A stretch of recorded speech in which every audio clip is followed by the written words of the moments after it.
जय हिंद साथियों। तरक्की की फसल हम भी काट लेते, थोड़े से तलवे हम भी चाट लेते, बस लहजे में मेरा जी हजूर ना था, इसके अलावा मेरा कोई कसूर ना था। पल भर को भी मैं बेजमीर हो जाता, यकीन मानिए मैं अमीर हो जाता। आज बात करते हैं दोस्तों उसकी जिसके लिए आप लोगों का भी हृदय कांप उठा होगा। जी बिल्कुल, किसकी? काश हमारा भी वोट होता, काश हमसे भी कोई उम्मीद रखता, काश हमारी भी कोई जान की ओर सोचता। मैं बात करने जा रहा हूं आज गौ माता की। आज कहां है वो जो कहते हैं कि गाय में 33 करोड़ देवी देवता निवास करते हैं? कहां गए वो उसकी रक्षा करने वाले जो कहते हैं कि गाय को अगर काटा गया तो हम आंदोलन करेंगे? यहां पर आज हजारों की संख्या में गायें जो है मरी जा रही है। एक भी नेता, एक भी धर्मार्थ वाला व्यक्ति कोई भी आगे नहीं आ रहा। क्यों?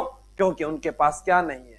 उन बेजुबान जानवरों का क्या कसूर है? वो कह रहे हैं मेरी जान बचा लो, मेरी जान बचा लो। हम बोल नहीं पा रहे हैं, हम किस तकलीफ में जा रहे हैं। हमारे अंदर पेट दर्द होता है तो मां मेरा पेट दर्द हो रहा है, सिर दर्द हो रहा है, मुझे बुखार हो रखा है, मेरे ये घाव हो रखा है, दवाई लगाइए। ये बेजुबान जानवर जो आराम से अपने प्राणों को त्यागते जा रहे हैं। और एक तरफ वो मीडिया जिसने कल 4 वो चीते आ गए, उनकी पूरी टीआरपी बटोरने के लिए पूरे भारत में उनको फेमस कर दिया। क्या हुआ? आखिर उनकी क्या जरूरत पड़ गई? जब 1952 से लेकर आज तक देश चल रहा है तो उनकी ऐसी क्या जरूरत पड़ गई? और जब वो आए तो उन्होंने हिरण को, छोटे जो जीव जंतु थे उनको वो खाने लग गए।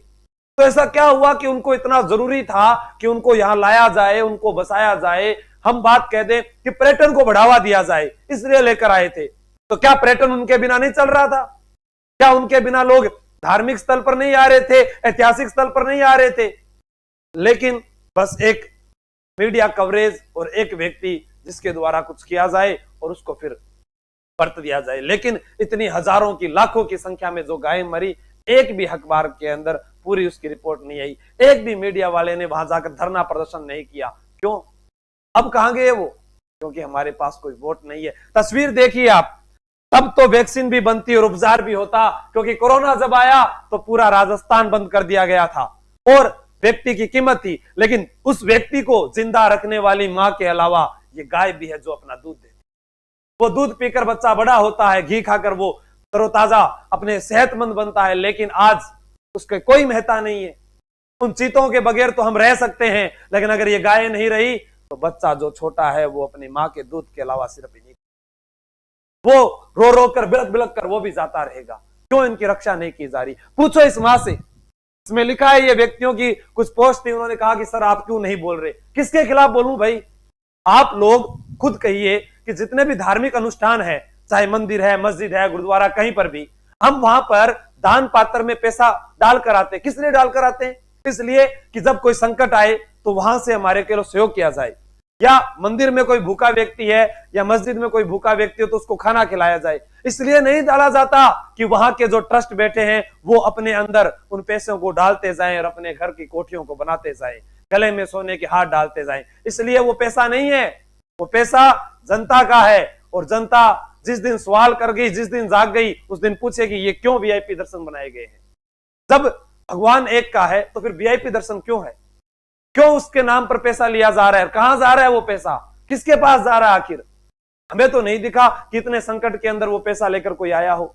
इतने जो है अपने कहते हैं कि गौ माता के नाम पर इतनी जो है गौशाला खुली हुई है, इतने आयोजन होते हैं, उनके ऊपर इतने लाखों की संख्या में पैसा आ रहा है। कभी अभी तक कोई ऐसी पोस्टेज नहीं आई है कि जिन्होंने दान कर दिया हो, खोल दिया हो सारे के सारे दरबार। आप कहते थे ना राजपुताने के करण है, कलयुग के करण है राजा महाराजाओं को, क्योंकि जब जब संकट आया तो उन्होंने अपने दरबार खोल दिए थे। आज ऐसा कोई नहीं कर रहा है। क्यों? आखिर वो पैसा सिर्फ आपका है, इनके लिए फिर कहां से आएगा? ये मां इस गाय से, इस बछड़े से इतना प्रेम करती है जो बिलख रही है। लिखा है कि अर्थशास्त्र जब धर्मशास्त्र पर चढ़ बैठता है तो गोरख से ही चमड़े की दुकान खोलकर गो का चमड़ा सस्ता बेच देता है। एक तरफ रो रही सड़क पर गोपाल तेरी गैया है, खरीदी करोड़ों में विदेशी बिलैया है। आप देखिए इन दोनों में से हमें महत्व किसका है? हमें इनकी आवश्यकता है, इनकी आवश्यकता नहीं है। इनको देख के तो हम डर कर भागते हैं, अपनी जान बचाने की कोशिश करते हैं, फिर वो डर पैदा करने के लिए इनको क्यों लाया गया? जो हमारी रक्षा हमें आज जो हष्ट पुष्ट बनाती है वो आज जा रही है। किसी का ध्यान ही केंद्रित नहीं हुआ है। बारे घटिया राजनीति, एक को लाए और दूसरे को मार गिराए, सब को अरे सबके दिन भर चीते की धार दिखाई दी, लेकिन एक बार भी हिरण के आंसू नहीं दिखे। तो इस समाज के द्वारा एक बार फिर से सबने पत्र लिखकर भेजा कि आखिर क्यों इनको लाया गया और इनकी जो हम रक्षा कर रहे थे इनको आखिर क्यों मारा गया। बाकी कोई और साथ नहीं आया। क्यों नहीं आए भाई? आप भी लिखकर भेजो, हमें नहीं चाहिए, वापस ले जाओ, हमें नहीं चाहिए इनको। और जो आज गायों के लिए कुछ भी कार्य नहीं कर रहा है, मैं अपने क्षेत्र की बात कर रहा हूं, मेरे घर पर आने वाले चौखट पर, उसको वोट नहीं दिया जाएगा जिसने इनकी रक्षा नहीं की। ध्यान रखना, तभी आना तब इनके लिए कुछ करो। ये देखो, मंदिरों के पास अरबों रुपए का चढ़ावा है, मोटी मोटी फीस लेने वाले कथावाचक जो पूरे दिन गाय के महत्व को बताते हैं, राजनेता गाय के नाम पर सरकार बनाते हैं, हर दुकान पर गौ सेवा दान पत्र रखा रहता है। अगर इतनी विकट घड़ी में भी गायों के लिए इन सबका पैसा काम नहीं आया तो आखिर कब काम आएगा? ये सवाल है मेरा उन युवाओं से। आखिर आप कब उस दिन वीडियो बनाओगे अपने सोशल मीडिया पर, कब लिखोगे कि मेरे घर पर वोट लेने तभी आना? तब इनके लिए आप कुछ करके दिखाओ, इन बेजुबान पशुओं के लिए कुछ करके दिखाओ, इनकी जान बचाकर दिखाओ। ये बोल नहीं पा रहे हैं, क्यों? कौन करेगा फिर? जब आप आ सकते हैं, आप कह सकते हैं कि 33 करोड़ देवी देवता निवास करते हैं, तो फिर आप उनको कैसे मार सकते हैं? उनकी ओर ध्यान आकृष्ट क्यों नहीं किया गया अभी तक? ये पूरा लिखा हुआ है, जो वहां पर बात लिखी हुई थी, इकट्ठा करते हैं, कहां गए वो सब धन, तो पैसा और सब कुछ। ये सब कुछ ये विद्यार्थियों के कुछ स्टेटस थे। उन्होंने कहा कि सर कोई आवाज नहीं उठा रहा है, आप तो आवाज उठाइए। मैं आवाज उठा रहा हूं, लेकिन मेरे आवाज उठाने से कुछ नहीं होगा। प्रत्येक युवा अगर जागता है, अपने विधानसभा क्षेत्र के अंदर वो जागता है, अपने नेताओं को वो कहता है, उनके अंदर आने वाले मंदिरों में जो लाखों रुपए का पैसा आ रहा है, उनसे अगर उनका इलाज करवाया जाए, अगर आप एक भी जान बचाते हैं तो वो बहुत अच्छी बात होगी। इनके लिए जो हो सकता है हम सबको करना पड़ेगा, वरना ये गूंगी बहरी सरकारें कभी भी मुंह नहीं खोलने वाली है। तो कोशिश कीजिएगा, आप भी प्रयास कीजिएगा और इस वीडियो को शेयर कीजिएगा, पहुंचाइएगा हर घर तक, ताकि वो भी सुने और समझे कि आखिर वो पैसा जो हमने चढ़ाया था वो आखिर काम किसके आ रहा है। एक बार सोच कर देखिए आप खुद कि वो पैसा काम किसके आ रहा है।